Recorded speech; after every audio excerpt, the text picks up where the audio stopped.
اعوذ باللہ من الشیطان الرجیم بسم اللہ الرحمن الرحیم اللہم صلی علی محمد وعلی آل محمد کما صلیت علی ابراہیم وعلی آل ابراہیم انک حمید مجید اللہم بارک علی محمد وعلی آل محمد کما بارکت علی ابراہیم وعلی آل ابراہیم انک حمید مجید۔ اللہ تعالیٰ قرآن پاک کی سورۃ نمبر 9 سورۃ توبہ کی آیات نمبر 120 میں ارشاد باری تعالیٰ ہے،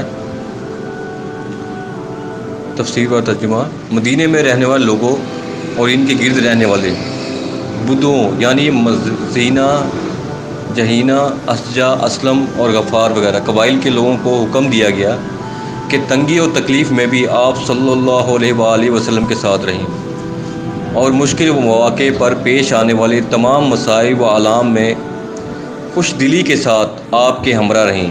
جو سختیاں آپ صلی اللہ علیہ وآلہ وسلم اٹھا رہے ہیں وہ بھی اٹھائیں، کیونکہ وہ خوب جانتے ہیں کہ اللہ تعالیٰ کے ہاں سب سے زیادہ عزیز و مکرم آپ صلی اللہ علیہ وسلم ہی ہیں۔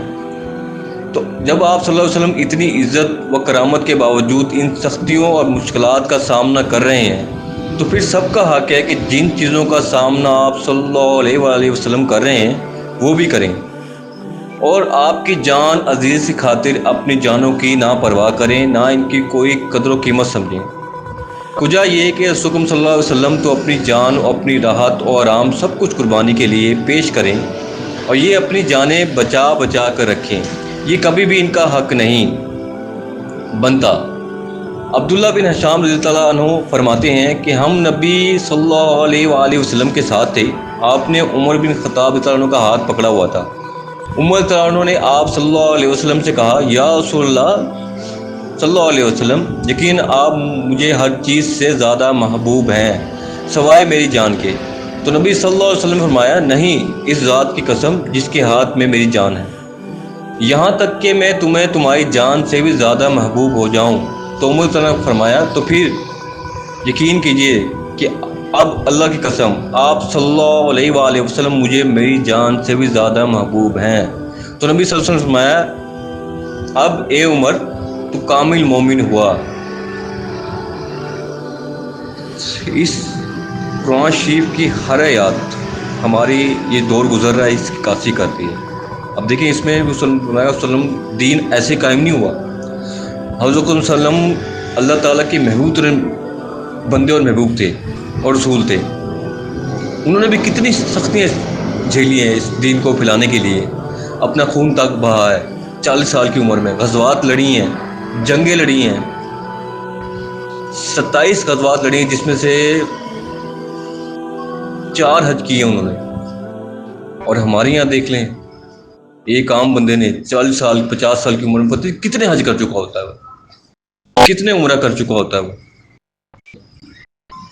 لیکن اصل جو چیز ہے وہ اس پہ نہیں آ رہا ہوتا، اصل جو دین کی تعلیمات ہے وہ اس پہ نہیں آ رہا ہوتا۔ عید میلاد النبی آپ دیکھیں گے جو لوگ نکلیں گے انہیں پتہ ہے کہ نماز وسلم کی آنکھوں کی ٹھنڈک ہے، وہ کتنی نمازیں پڑھتے ہیں، وہ کتنے وسلم کی باتوں پر عمل کرتے ہیں۔ کیا عید میلاد النبی کرنے سے، جشن منانے سے اسلام پھیل جائے گا؟